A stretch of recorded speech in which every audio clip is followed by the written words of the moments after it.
Positive charge है, suppose यहाँ पर अगर एक छोटा सा मैं पॉजिटिव चार्ज यहाँ पर रख दूँ तो क्या होगा, अट्रैक्शन होगा, रिपल्शन होगा। इस चार्ज पार्टिकल के ऊपर फोर्स लग रहा है ऐसे बाहर की तरफ, साइन के लोग ऐसे बाहर की तरफ धक्का दे रहा है। मैं क्या कर रहा हूँ, मैं चार्ज पार्टिकल को पकड़ के, नहीं भाई तू अंदर जा, मान लो 2 पॉइंट्स है आपके पास ए और बी, उन 2 पॉइंट्स के लिए आप कैसे डिफाइन करोगे पोटेंशियल डिफरेंस को, आप डिफाइन करोगे, अब इन्फिनिटी से लाने की जरूरत नहीं है, पोटेंशियल डिफरेंस में इन्फिनिटी से लाने की जरूरत नहीं है, पोटेंशियल डिफरेंस में एक पॉइंट से दूसरे पॉइंट तक ले जाएंगे। क्लास 9th में हमने क्या पढ़ा था, ग्रेविटी, राइट। तो ग्रेविटी क्या है भाई, जैसे ये ऑब्जेक्ट है सिंपल, इसको छोड़ो नीचे चला गया, क्यों गया, आप बोलते सर ग्रेविटी की वजह से, लेकिन ग्रेविटी आई कहां से यार, ग्रेविटी का कुछ ना कुछ तो रीजन होगा ना, क्या है ऐसा अर्थ के अंदर जिसकी वजह से वो चीजों को अट्रैक्ट करती है, ऐसा क्या है, जल्दी बोलो, कुछ है, मास भाई, मास सुना था, मास होता है ना, कंटेंट ऑफ मैटर केमिस्ट्री में पढ़ते हो यार, मास, ठीक है। तो अर्थ जो है चीजों को अपनी तरफ अट्रैक्ट करती है, तो क्यों करती है, मास की वजह से। जैसे उस मास की वजह से क्या है, ऑब्जेक्ट्स अर्थ को, मतलब अर्थ जो है ऑब्जेक्ट्स को नीचे की तरफ खींचती है, उसी तरह से इलेक्ट्रिसिटी के अंदर जो नया जो टर्म है, जस्ट लाइक मास, जैसे मास एक फिजिकल प्रॉपर्टी है जिसकी वजह से ग्रेविटी क्रिएट होती है, ग्रेविटेशन फील्ड क्रिएट होती है, ग्रेविटी लगती है, उसी तरह से इलेक्ट्रिक चार्ज जो है वो भी आपकी एक फिजिकल प्रॉपर्टी है, ठीक है, किसी भी मैटर की फिजिकल प्रॉपर्टी है, जिसकी वजह से 2 चार्ज पार्टिकल्स या 2 चार्ज बॉडीज एक दूसरे को अट्रैक्ट या फिर रिपेल करती है। इतना क्लियर है, मास की तरह है यार ये, बिल्कुल यहां तक चीज क्लियर है, एनी डाउट। तो अब उसके अलावा क्या छोटी छोटी सी चीजें हैं, जैसे चार्ज के बारे में, प्रॉपर्टीज ऑफ चार्ज तो पढ़ेंगे, लेकिन चार्ज को मैं बता दूं किससे डिनोट करते हैं हम लोग चार्ज को, जल्दी से बताओ, कौन सा सिंबल है जिससे चार्ज को डिनोट करते हैं, यस क्यू से डिनोट करते हैं, बहुत बढ़िया, चार्ज को सिंबल हम लोग क्यू से डिनोट करते हैं, ठीक है, राइट। और चार्ज का ऐसा यूनिट क्या है, ऐसा यूनिट ऑफ चार्ज, फटाफट, ऐसा यूनिट है, भूल गए, ऐसा unit of charge is what, coulomb, ठीक है। ये 2 छोटी छोटी चीजें आपको पता होनी चाहिए कि चार्ज को क्या से डिनोट कर रहे हैं हम लोग सारे के सारे, ठीक है। और ऐसा यूनिट क्या है, कूलम, इसको सी से सिंपली डिनोट करते हैं, ठीक है। उसके अलावा प्रॉपर्टीज ऑफ चार्ज है, छोटी छोटी सी प्रॉपर्टीज है। पहली चीज स्केलर क्वांटिटी है, स्केलर क्वांटिटी क्या होती है, जिसमें डायरेक्शन की कोई रिक्वायरमेंट नहीं होती है, जस्ट लाइक सपोज आप बाजार में गए, सब्जी लेने गए, 2 किलो आलू, 3 किलो भिंडी, व्हाटएवर, क्या उनको एक्सप्रेस करने के लिए डायरेक्शन की रिक्वायरमेंट होती थी, 2 kg आलू दे दो भैया राइट डायरेक्शन में, ऐसा कुछ बोलते हो क्या, समझ में आ रहा है क्या दिव्या, क्लियर है, डायरेक्शन की रिक्वायरमेंट नहीं है यार, ठीक है। तो जहां डायरेक्शन की रिक्वायरमेंट नहीं है वो क्वांटिटीज कैसी क्वांटिटीज है, स्केलर क्वांटिटीज होती है, ठीक है। तो यहाँ पर चार्ज भी एक स्केलर क्वांटिटी, मतलब इसको सिंपली प्लस माइनस किया जा सकता है। अब तक जो अलजेब्रा पढ़ते आए हो सारा का सारा चार्ज के लिए आप अप्लाई कर सकते हो। सेकंड प्रॉपर्टी है कि there are 2 types of charges, 2 तरह के चार्जेस एग्जिस्ट करते हैं, ठीक है, पॉजिटिव नेगेटिव सबको पता है। लाइक चार्जेस रिपेल करते हैं, अनलाइक चार्जेस अट्रैक्ट करते हैं। Next property, charge is conserved, जैसे कि मास कंजर्व होता था, कंजर्वेशन ऑफ मास, उसी तरह से कंजर्वेशन ऑफ चार्ज भी है, राइट।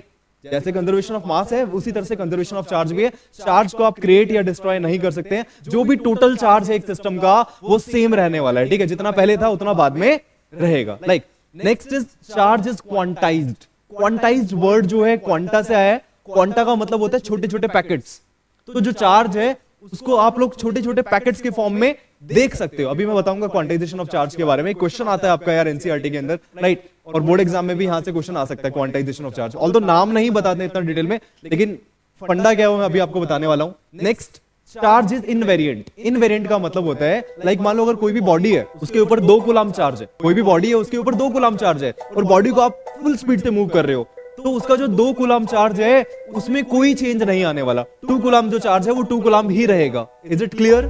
इनवेरिएंट का मतलब समझ में आया? हाँ ना बोलो भाई। Next properties, charge can not exist without mass. जैसे मान लो एक ऑब्जेक्ट है, सपोज ये पेन है मेरे हाथ में, राइट, जस्ट टेलस है, ये बिना चार्ज के रह सकता है, बिना चार्ज के ऑब्जेक्ट है, इसके अंदर मास है, mass can exist without charge, but charge can not exist without mass, मतलब चार्ज एग्जिस्ट नहीं करता बिना ऑब्जेक्ट के, अगर चार्ज पार्टिकल्स एग्जिस्ट करते हैं। समझ में आ रहा है? चार्ज पार्टिकल्स आप क्रिएट कर सकते हो, चार्ज क्रिएट नहीं कर सकते, सुनना ध्यान से, इंपॉर्टेंट थिंग, चार्ज क्रिएट नहीं कर सकते, चार्ज पार्टिकल क्रिएट कर सकते हो। जैसे एक बॉडी है, आपने 2 बॉडीज ले उसको आपस में रब किया, दोनों बॉडीज क्या हो गई, चार्ज हो गई, लेकिन जो चार्ज कब आएगा, जब आपके पास ऑब्जेक्ट होगा, पहले ऑब्जेक्ट उसके बाद में चार्ज, मतलब चार्ज बिना ऑब्जेक्ट के एग्जिस्ट नहीं कर सकता, ठीक है। I hope it's clear. अभी मैंने आपको बताया था कि मैं जो प्रॉपर्टी है conservation of charge and quantization of charge उसको डिस्कस करने वाला हूं। कंजर्वेशन ऑफ चार्ज क्या है भाई? एक सिंपल सा मैं आपसे क्वेश्चन पूछता हूं, कंजर्वेशन ऑफ चार्ज क्या चीज? देखो, मान लो, इमेजिन करो मेरे पास 2 कुछ ऑब्जेक्ट है इस तरह से, और यहाँ पर इसके ऊपर लाइक -2 कूलम यहाँ पर है, ठीक है, यहाँ पर 4 कूलम चार्ज है, ये पॉजिटिव, ठीक है। और मैंने क्या किया, मैंने इस ऑब्जेक्ट के साथ में कुछ किया और उसके बाद में क्या हुआ वो देखना। नई सिचुएशन आई आपके पास एक, ठीक है, और उसमें क्या है कि एक तरफ आ गया x कूलम, ठीक है, और दूसरी साइड में आ गया -6 कूलम। तो x की वैल्यू अगर मैं आपसे पूछूं कि x की वैल्यू कितनी होगी, मतलब ये सिस्टम था पहले और बाद में ये हो गया, ये बन गया, तो इस तरह से होगा। ट्राई करो यार एक बार खुद, क्या होगा answer. Yes please, any what is the value 12। Okay okay, कैसे आपने किया है 12? कंजर्वेशन ऑफ चार्ज का मतलब क्या है कि टोटल चार्ज। अभी मैंने आपको बताया कि चार्ज जो एक स्केलर क्वांटिटी है, मतलब सिंपल अलजेब्रा आप लगा सकते हो। तो इस सिस्टम का पहले टोटल चार्ज कितना था बताना। चार्ज, इनिशियल चार्ज कितना है बताओ। इनिशियल चार्ज इज -2 एंड +4, तो -2 + 4 इज व्हाट 2 कूलम्स। ओके, ये क्लियर है क्या? पहले टोटल चार्ज है यार, इनिशियल। इसी तरह से यहां पर जो टोटल चार्ज है वो कितना होगा, यहां पर टोटल चार्ज होगा आपका x पॉजिटिव है एंड +-6, तो x -6 कूलम यहां पर है। लेकिन मैं क्या बोल रहा हूं कि चार्ज कंजर्व रहता है। चार्ज कंजर्व रहता है कि मतलब पहले जितना चार्ज था उतना बाद में होना चाहिए।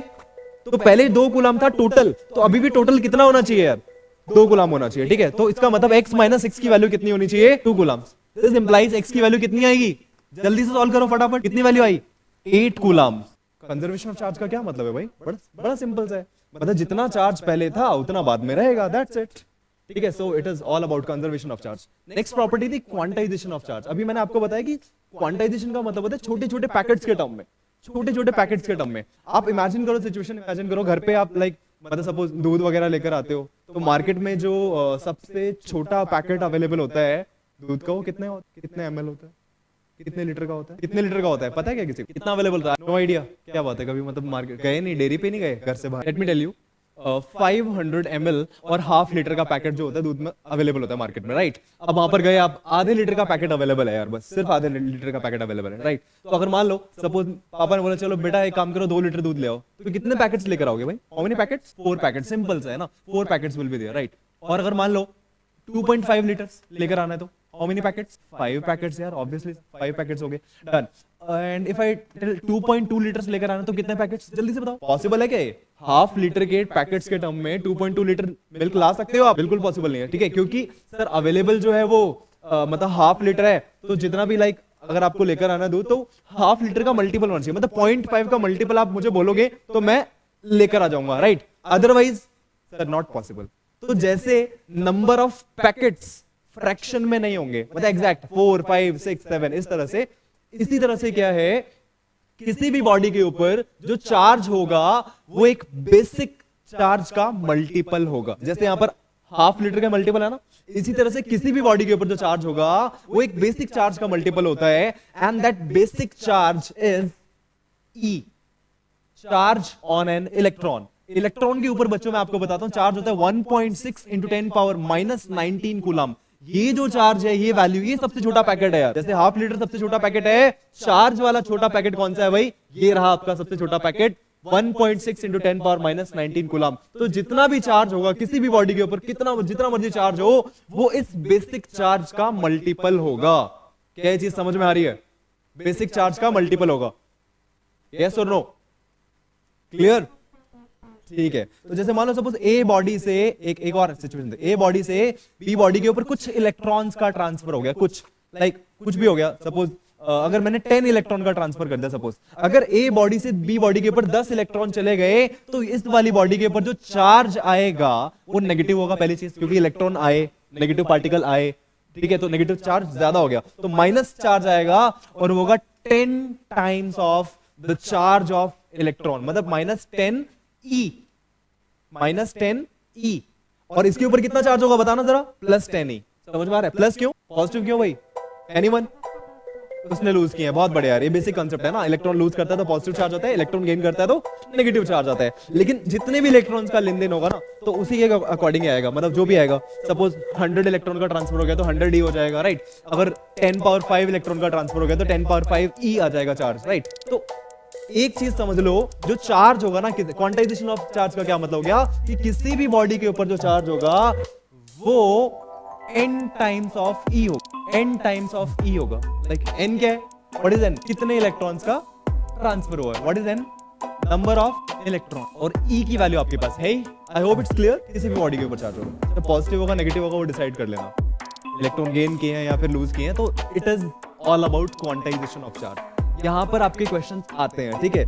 जैसे दो क्वेश्चन मैं आपको दे रहा हूँ यहाँ पर, एक बार खुद से ट्राई करेंगे आप लोग की दोनों क्वेश्चन। देखो जरा, find the magnitude of charge on an alpha particle. अगर आपको अल्फा पार्टिकल के बारे में पता है तो निकाल लोगे। Find the magnitude of charge on an alpha particle. अगर आपको याद होगा 9th क्लास में एक एक्सपेरिमेंट होता था, रदरफोर्ड्स अल्फा कॉइल एक्सपेरिमेंट, याद है? Rutherford's gold foil experiment. वहां पर अल्फा पार्टिकल्स को बॉम्बार्ड किया जाता था। तो दैट अल्फा पार्टिकल होता क्या था? अगर वो चीज आपको पता है तो आप क्वेश्चन कर पाओगे। ट्राई करो, let me tell you. You must have studied about this, hydrogen, helium, next is it lithium, then beryllium, boron, या then carbon, nitrogen, oxygen, chlorine, silicon and so on, जो भी है लाइक, ठीक है। तो अभी हाइड्रोजन के बारे में अगर आपको याद होगा तो इसके पास न्यूक्लियस, एक सिंगल न्यूक्लियस यहाँ पर और एक इलेक्ट्रॉन यहाँ पर, सिंगल एक इलेक्ट्रॉन और एक अंदर एक प्रोटॉन। हीलियम के बारे में, हीलियम का एटॉमिक नंबर 2 होता है, तो न्यूक्लियस के अंदर प्रोटॉन है और एक एटॉमिक नंबर 2 है इसका, राइट। उसके अंदर 2 इलेक्ट्रॉन्स हैं।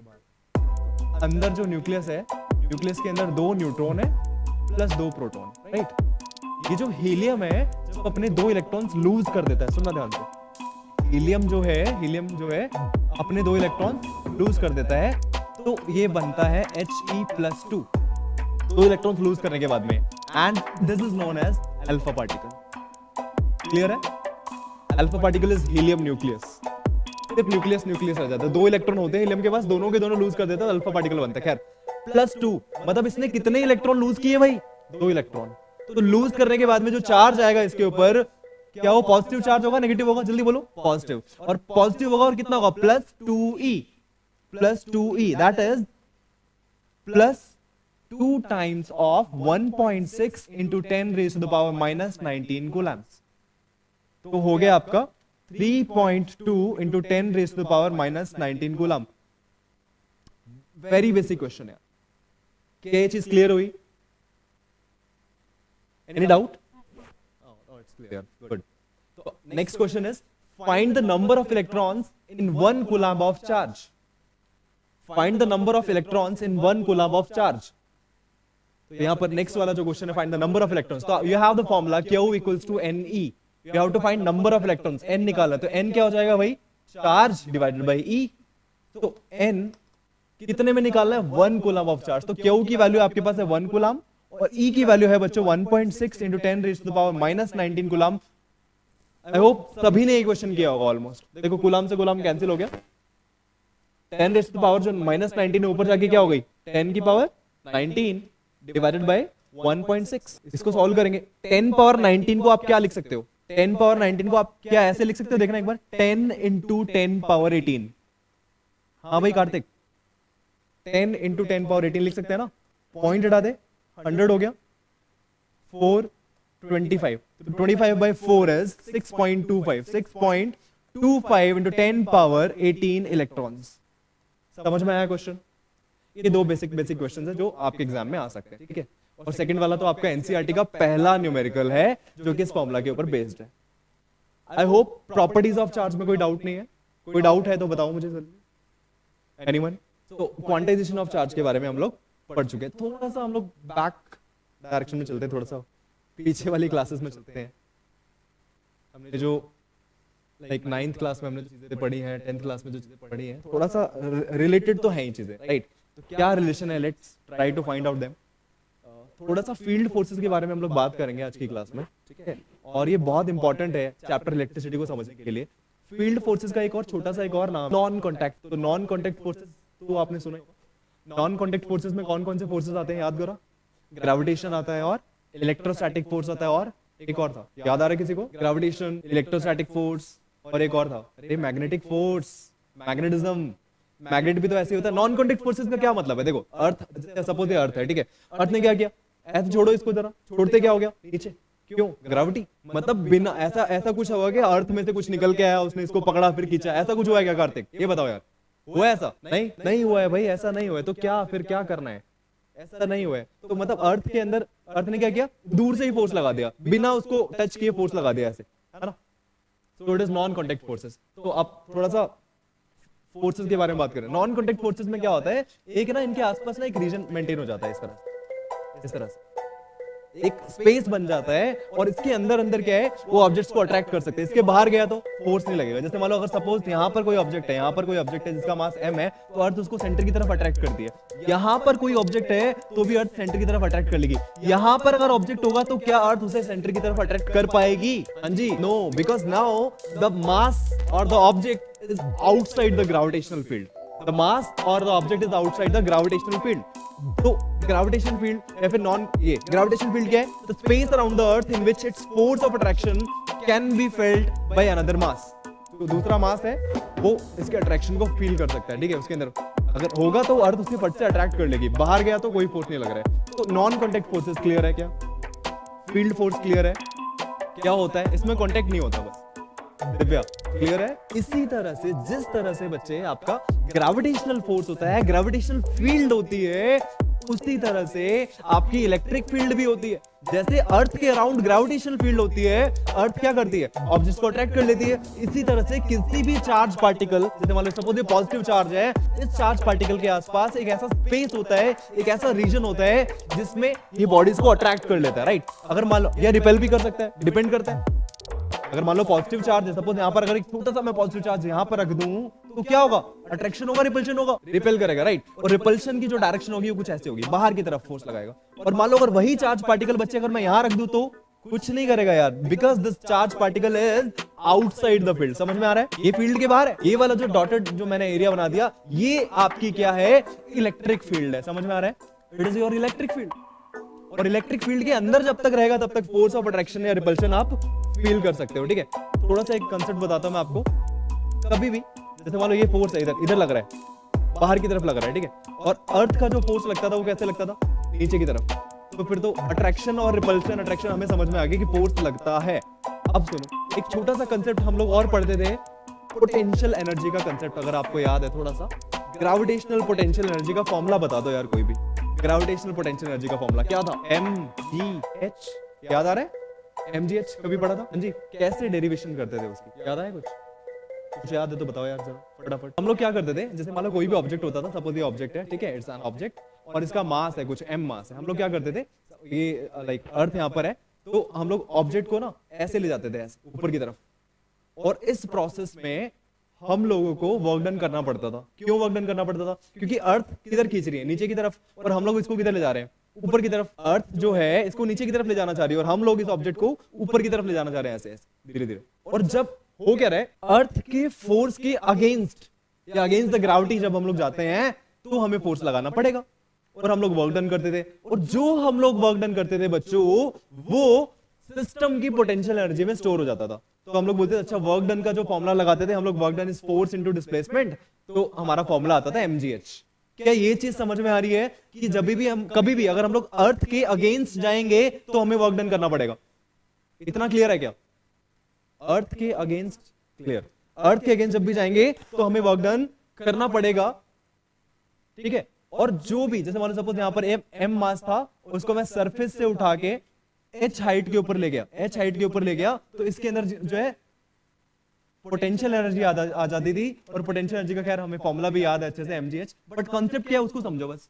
कभी भी अगर आप फील्ड फोर्स के अगेंस्ट, मतलब अर्थ इधर खींच रही है और आप ऊपर ले जा रहे हो, तो मतलब आप उसके अगेंस्ट जा रहे हो। जब भी अगेंस्ट जा रहे हो तो आपको वर्क डन करना पड़ेगा। ये है भाई छोटा सा कंसेप्ट। तो इसी तरह से जैसे ग्रेविटेशनल पोटेंशियल एनर्जी होती है बच्चों, उसी तरह से आपकी इलेक्ट्रिक पोटेंशियल एनर्जी भी होती है। आपकी इलेक्ट्रिक पोटेंशियल एनर्जी भी होती है। तो उसमें क्या करना पड़ेगा, लेट्स सी कैसे क्या होता है। देखो मान लो यहां पर अगर एक चार्ज पार्टिकल है, एक छोटा सा चार्ज पार्टिकल है यहां पर है, तो अब क्या ये वाला जो चार्ज पार्टिकल है इसको अट्रैक्ट कर रहा है, रिपेल कर रहा है? अट्रैक्शन है रिपल्शन? Repulsion, right. तो अभी क्या है, इस चार्ज पार्टिकल के ऊपर फोर्स लग रहा है ऐसे बाहर की तरफ, लाइन के लॉन्ग ऐसे ऐसे बाहर की तरफ धक्का दे रहा है। मैं क्या कर रहा हूं, मैं चार्ज पार्टिकल को पकड़ के, नहीं भाई तू अंदर जा, इसको इस इलेक्ट्रिक फील्ड के अंदर अंदर ले जाना चाह रहा हूं। तो क्या मुझे वर्क डन करना पड़ेगा? क्या मैं अगेंस्ट में जा रहा हूं यार? वर्क डन करना पड़ेगा, ठीक है। तो किसी भी मतलब जो इलेक्ट्रिक फील्ड है, तो इलेक्ट्रिक फील्ड का जो फोर्स है वो बाहर की तरफ उसको धक्का देना चाह रहा है, बाहर भगाना चाह रहा है। और मैं क्या कर रहा हूं, इस चार्ज पार्टिकल को अंदर की तरफ ले जा रहा हूं। तो यार ऑब्वियसली वो बाहर ले जाना चाह रहा है, मैं उसको अंदर ले जाना चाह रहा हूं फील्ड के, तो मुझे वर्क डन करना पड़ेगा। तो जो भी मैं वर्क डन करूंगा वो सारा का सारा क्या होगा, सिस्टम की इलेक्ट्रिक पोटेंशियल एनर्जी में स्टोर हो जाता है। आपको ये चीज समझ में है कि वर्क डन क्यों करना पड़ रहा है, वर्क डन क्यों करना पड़ रहा है, ये चीज क्लियर है? ठीक है ठीक है, वर्क डन क्यों करना पड़ रहा है? क्योंकि हम लोग अगेंस्ट जा रहे हैं यार, बस छोटा सा कंसेप्ट है, ठीक है। और यही जो कंसेप्ट है आपका इस पूरे चैप्टर का फाउंडेशन क्रिएट करता है। Coming to the topic electric potential and potential difference, अब समझना ध्यान से, ये आपकी स्टार्टिंग है चैप्टर की। अब electric potential and potential energy, आपने क्या किया, एक चार्ज पार्टिकल यहां पर था जो कि इसकी इलेक्ट्रिक फील्ड से बाहर है, क्या उसके ऊपर कोई फोर्स लग रहा है? तो ठीक है, मतलब फोर्स नहीं लग रहा है तो मतलब फील्ड से बाहर है। और एक चार्ज पार्टिकल की जो फील्ड होती है वैसे बहुत बड़ी फील्ड होती है, मतलब आप you can say infinite field, right? तो इनफाइनाइट फील्ड मतलब अगर ये चार्ज पार्टिकल यहां पर है और इसके ऊपर फोर्स नहीं लग रहा है तो इसका मतलब ये इस वाले चार्ज पार्टिकल से बहुत ज्यादा दूर है। और बहुत ज्यादा दूर को क्या हम लोग क्या बोलते हैं फिजिक्स की लैंग्वेज में? इन्फिनिटी। तो एक चार्ज पार्टिकल है जो कि इन्फिनिटी पे है, इन्फिनिटी से जैसे मैं लेकर आऊंगा, यहां पर लेकर आऊंगा, चल यहां पर तो लेकर आया तो कोई दिक्कत नहीं है, लेकिन जैसे ही इलेक्ट्रिक फील्ड में एंटर करेगा इसकी वजह से फोर्स लगने लगा इधर, और मैं इसको ले जाऊंगा अंदर, और मैं इस चार्ज पार्टिकल को उठा के क्या करूंगा, ऐसे लेकर आया, ऐसे लेकर आया, और यहां पर इस पॉइंट पी पे लाके रोक दिया, इस पॉइंट पी तक लेकर आया, द पॉइंट इज ए, तो दिस पॉइंट ए पॉइंट तक लेकर आया। तो ए पॉइंट तक लाने में क्या मैंने कोई ना कोई वर्क डन किया होगा? यस और नो? तो वो जो वर्क डन है अभी मैंने क्या, वो पोटेंशियल एनर्जी में स्टोर हो जाता है। अभी चार्ज को लेकर आता तो पोटेंशियल एनर्जी, लेकिन सुनना ध्यान से, पोटेंशियल कोई नई चीज नहीं है, वही है बिल्कुल। क्या है कि इन्फिनिटी से क्यू चार्ज ना लाकर मैं 1 कूलम चार्ज लेकर आ रहा हूं, ध्यान देना, 1 कूलम को अगर लेकर आ रहा हूं तो उसी इलेक्ट्रिक पोटेंशियल एनर्जी का मैंने नाम बदल के क्या रख दिया, इलेक्ट्रिक पोटेंशियल। इलेक्ट्रिक पोटेंशियल क्या है? Amount of work done to move 1 coulomb of charge, ये डिफरेंस है थोड़ा। 1 कूलम ऑफ चार्ज फ्रॉम कहां से लेकर आया, इन्फिनिटी, कहां पर, from infinity to a point inside the electric field. Electric field के अंदर मैं किसी भी पॉइंट पे लाके रख दिया, क्या हो गया, इन्फिनिटी से 1 कूलम चार्ज, स्पेशली इसको सर्कल कर रहा हूं मैं, 1 कूलम चार्ज, बस ये डिफरेंस है। तो अगर मान लो 1 कूलम चार्ज को मैं इन्फिनिटी से किसी पॉइंट पे लेकर आता हूं तो जो भी मैंने वर्क डन किया that is known as electric potential. अब मेरा एक छोटा सा क्वेश्चन आप लोगों से है, सपोज मैं 1 कूलम चार्ज नहीं लेकर आया, 1 कूलम चार्ज नहीं लेकर आया, मैं लेकर आया 2 कूलम चार्ज। 2 कूलम को जब मैं इस वाले पॉइंट पे लेके आया, ए पॉइंट के ऊपर, तो मैंने ना 10 जूल ऑफ वर्क डन किया, या से 12 जूल, 12 जूल मुझे वर्क डन करना पड़ा। तो आप मुझे बताओ 2 कूलम के लिए मुझे 12 जूल वर्क डन करना पड़ रहा है, तो 1 कूलम के लिए कितना वर्क करना पड़ता? 2 कूलम्स के लिए 12, simple that's it, unitary method लगा दिया। तो जो भी मैंने वर्क डन किया, उस वर्क डन को जो आप चार्ज का मैग्नीट्यूड था क्यों, उससे डिवाइड कर दिया, वर्क डन को चार्ज से डिवाइड कर दिया, तो work done per unit charge चाहिए ना, यूनिट, तो डिवाइड कर दिया। तो इलेक्ट्रिक पोटेंशियल का हमारे पास छोटा सा फॉर्मूला आ सकता है, work done per unit charge. Any doubt in the formula? ये V जो है इसका सिंबल है, इलेक्ट्रिक पोटेंशियल का सिंबल है, ठीक है। V is denoted by, V symbolizes क्या है, V रिप्रेजेंट्स इलेक्ट्रिक पोटेंशियल। एक छोटा सा एक और क्वेश्चन है, इस B पॉइंट तक लेकर आ रहा हूं, एक और पॉइंट है, सपोज यहां पर अज्यूम करो, एक और पॉइंट है B पॉइंट तक लेकर आ रहा हूं, कब ज्यादा वर्क डन करना पड़ेगा, A तक लाने में या B तक लाने में? कौन सा केस सर, B तक लाने में ज्यादा वर्क डन करना पड़ेगा। इसका मतलब देखना, A और B का जो पोटेंशियल है वो अलग अलग है। सपोज A का जो पोटेंशियल है बच्चों वो है VA, और A तक लाने में वर्क डन किया मैंने WA, ऐसे, तो उसका पोटेंशियल डिफाइन होगा ऐसे, VA equal to WA upon Q।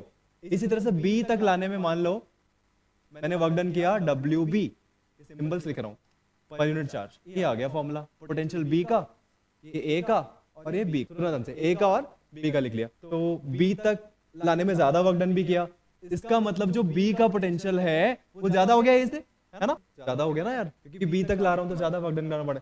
दोनों का डिफरेंस देख लेते हैं, पोटेंशियल, इन दोनों में डिफरेंस निकाल लेते हैं थोड़ा सा, है ना। तो इन दोनों में जो डिफरेंस है वो कहलाता है पोटेंशियल डिफरेंस, सिंपल, जो डिफरेंस है वो पोटेंशियल डिफरेंस कहलाता है। पोटेंशियल डिफरेंस को हम लोग कैसे लिखेंगे, VB माइनस VA, VB है आपका WA अपॉन चार्ज जो भी आप लेकर आए, और ये है, सॉरी VB इज WB, यहाँ पर WB और यहाँ पर WA। अभी सिंबल्स के टर्म्स में अगर अभी डाटा लूंगा ना न्यूमेरिकल, तब आपको और क्लियर हो जाएगा। तो ऊपर आया WB minus WA per unit charge, ये आया पोटेंशियल डिफरेंस, इसको हम लोग लिखते हैं डेल्टा वी, ट्राइंगल बना लेते थोड़ा सा। बुक्स के अंदर, एनसीईआरटी बुक के अंदर ना सिंपली वी भी लिखा हुआ है। अब इसको थोड़ा डाटा के टर्म्स में समझते हैं और ज्यादा इजीली समझ में आएगा। देखो क्या चीज, मान लो 2 कूलम चार्ज को मैं ए पर लेकर आया तो वर्क डन हुआ 12 जूल्स, और इसी 2 कूलम चार्ज को बच्चे अगर मैं बी तक ले गया, इसी बी तक ले गया, तो मुझे वर्क डन करना पड़ा 20 जूल्स। तो क्या मैं ये कह सकता हूं कि ए से बी तक ले जाने में एडिशनल जो वर्क डन है वो कितना हुआ? हाँ भाई, ए से बी तक ले जाने में एडिशनल और कितना किया एक्स्ट्रा? 8 जूल्स। तो मतलब ए से बी तक ले जाने में जो एडिशनल वर्क डन हुआ 8 जूल्स। लेकिन वो कितने कूलम्स को ले जाने में किया गया? तो 2 कूलम्स को मूव कर रहे हो, और 1 कूलम के लिए निकालोगे तो कितना आएगा? 4, हाफ हो जाएगा यार, सिंपल यूनिटरी मेथड से। ठीक है, तो ये जो फॉर्मूला मैंने आपको बना के दिया है, ये वाला पोटेंशियल डिफरेंस का, आप डायरेक्टली इसको डिफाइन कर सकते हो। क्या बोला? आप एक काम करो, WB माइनस WA कर लो। WB की वैल्यू कितनी थी अभी? बी तक ले जाने में कितना वर्क डन किया था? 20 जूल्स। ए तक कितना था? 12, और चार्ज कितना है? 2, तो ये आया 8/2, सीधा सीधा 4 वोल्ट आंसर आ गया यार, सिंपल। Any doubt? यहां से आ गया डायरेक्ट आंसर। वहां बार बार अलग अलग पॉइंट्स का निकाल के फिर डिफरेंस निकाल के फिर इसको 2 से डिवाइड करने से अच्छा है कि हमने एक बार में निकाल लिया। तो अब डिफाइन कैसे करोगे? मान लो 2 पॉइंट्स है आपके पास, ए और बी। उन 2 पॉइंट्स के लिए आप कैसे डिफाइन करोगे पोटेंशियल डिफरेंस को? आप डिफाइन करोगे, अब इन्फिनिटी से लाने की जरूरत नहीं है। पोटेंशियल डिफरेंस में इन्फिनिटी से लाने की जरूरत नहीं है। पोटेंशियल डिफरेंस में एक पॉइंट से दूसरे पॉइंट तक ले जाएंगे, और ये लो पोटेंशियल और ये हाई पोटेंशियल है। ए से बी ले जाने में जो वर्क डन हुआ उसको मैंने 4 से डिवाइड कर दिया। तो मैं कैसे डिफाइन कर रहा हूं? Amount of work done to move 1 coulomb of charge from 1 point to other point. समझ में आ रहा है पोटेंशियल डिफरेंस का डेफिनेशन आई? Amount of work done to move 1 coulomb of charge from 1 point to other point. हाँ जी, any doubt? तो ये था आपका पोटेंशियल एंड पोटेंशियल डिफरेंस। एक छोटा सा क्वेश्चन हो गया, आप ट्राई करो, लेट्स सी किसी को समझ में आया। करो, ट्राई करो, कोई दिक्कत नहीं है। So it's very simple question, जो मैंने अभी डेफिनेशन बताई है उसी के बेसिस पे 15 joule of work is done to move 3 coulomb of charge from infinity to a point P। तो ये पोटेंशियल का क्वेश्चन है। देखो सिंपली ये पोटेंशियल का क्वेश्चन है, पोटेंशियल एट पॉइंट P। मतलब एक चार्ज था, जो भी है, लाइक अब यहाँ पर चार्ज है या नहीं है कोई दिक्कत नहीं है, मुझे कोई दिक्कत नहीं है। यहाँ पर इलेक्ट्रिक फील्ड के अंदर लेकर आया नहीं लेकर आया, लेकिन उसने अगर डाटा दे दिया ना कि भाई 3 कूलम चार्ज को जब आप एक पॉइंट से इन्फिनिटी से उठा के किसी पॉइंट P पर लेकर आ रहे हो, तो मुझे जो है कितना वर्क डन करना पड़ रहा है? 15 जूल्स ऑफ वर्क डन करना पड़ रहा है। तो पोटेंशियल पूछ रहा है उस पॉइंट का।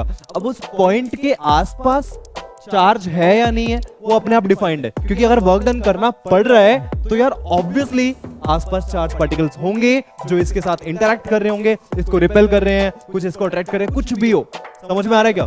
जरूरी नहीं है कि इस चार्ज पार्टिकल को आप इलेक्ट्रिक फील्ड में लेकर आ रहे हो और वहां पर एक ही चार्ज प्रेजेंट होगा, नहीं, बहुत सारे चार्ज पार्टिकल प्रेजेंट हो सकते हैं, कुछ कोई दिक्कत नहीं है। हमें क्या करना है? कितना वर्क डन हुआ? Potential difference, work done divided by charge, simple 15/3। So 5 volts is the answer। हाँ भाई कार्तिक आ गया?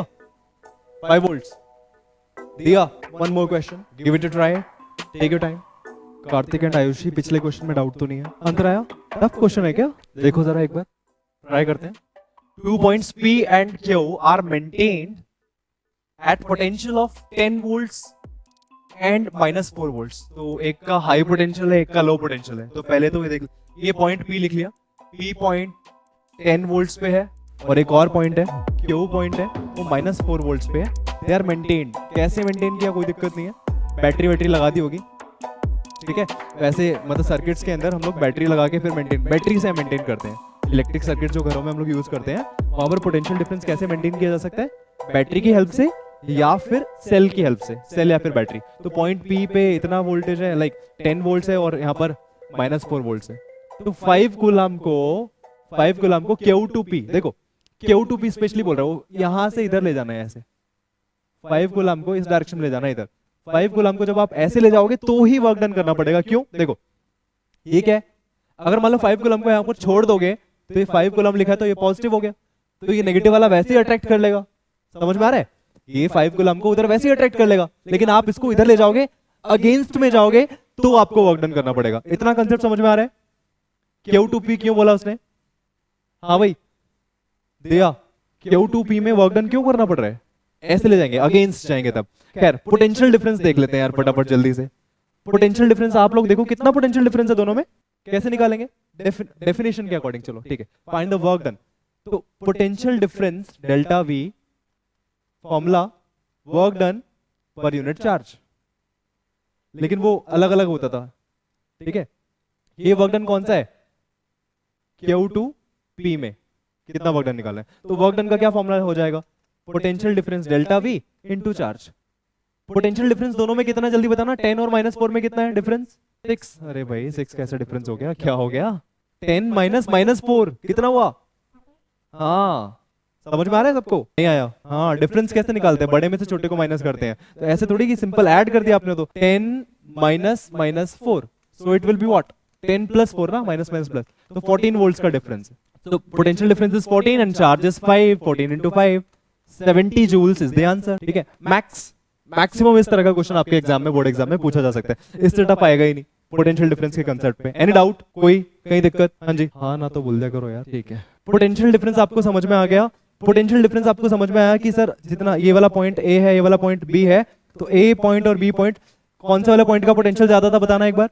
बी का ज्यादा था शायद, कि बी, हाँ बी का पोटेंशियल ज्यादा है। अब सोचो, अब ये तो चलो ठीक है, पोटेंशियल डिफरेंस क्रिएट कर दिया हमने, हमें पता है पोटेंशियल डिफरेंस क्या चीज है, हमें फॉर्मूला भी पता है, हमें डेल्टा वी हमें पता है, वर्क डन जो भी W B W A like upon charge, या फिर आप इसको ऐसे भी लिख सकते हो कि delta v equal to work done जो भी from b to a to b, simple work done from a to b, a से बी ले जाने में जो भी वर्क डन होगा डिवाइडेड बाय चार्ज, ऐसे लिख सकते हो आप, ठीक है। सिंपल फॉर्मूला याद रख लो बस, वर्क डन अपॉन चार्ज। अब ये भी पता है कि बी पॉइंट का पोटेंशियल ज्यादा है, एक छोटा सा चार्ज है पॉजिटिव चार्ज, इसको यहां पर रख के छोड़ दूं तो कहां जाएगा?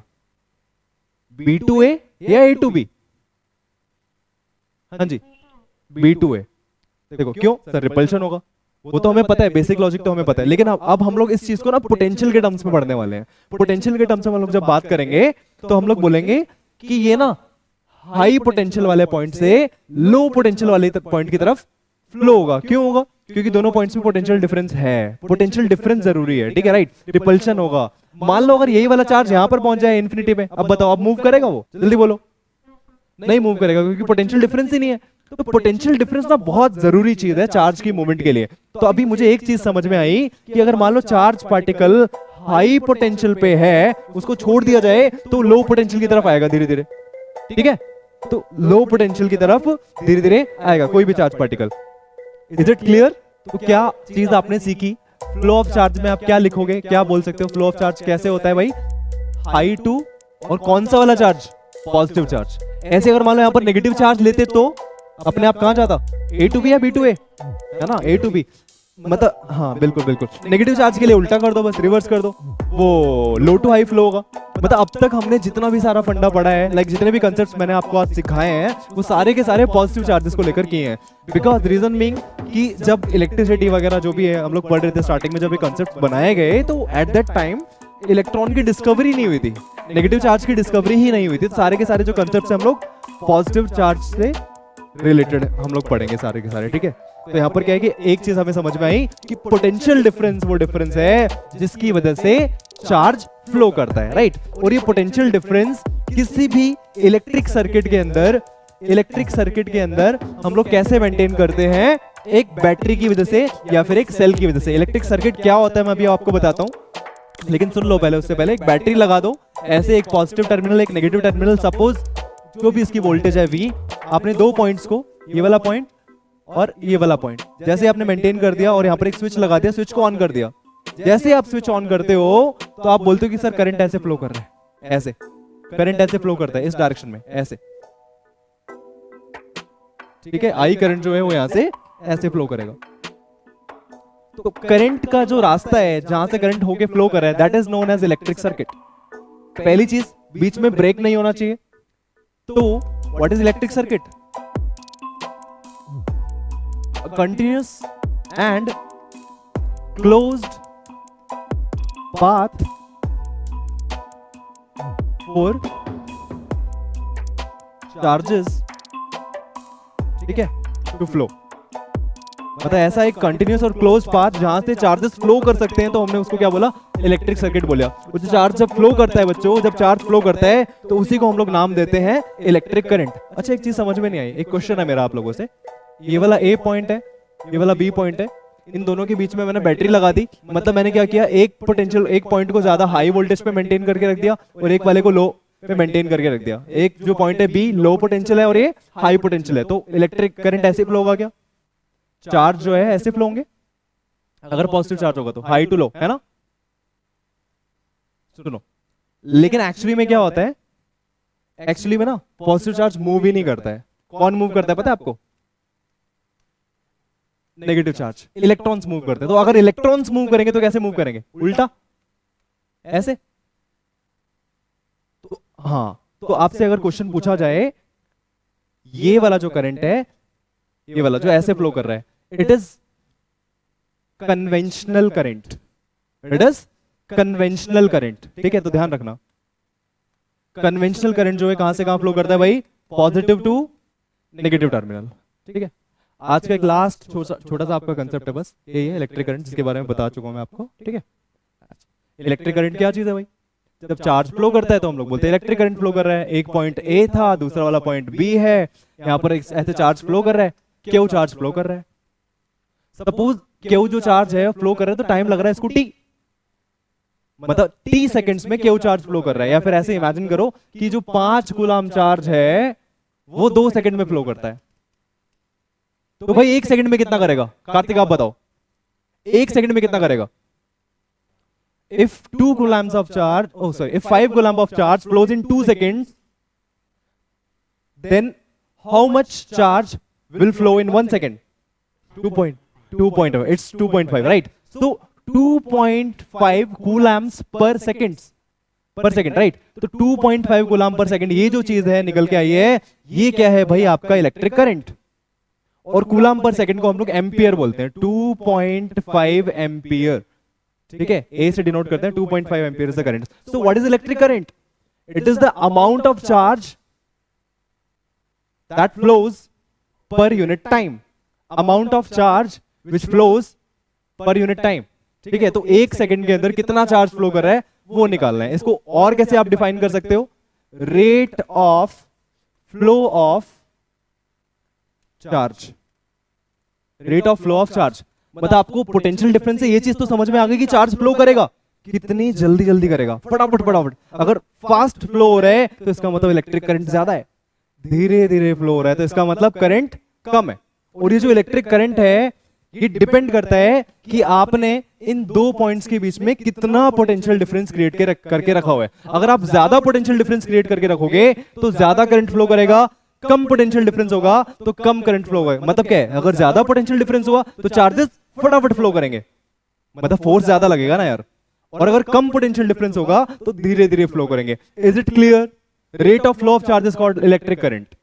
Any doubt? It was all about today's class. So in the next class, we will be discussing about resistance, resistivity. Thank you. Bye bye. Take care.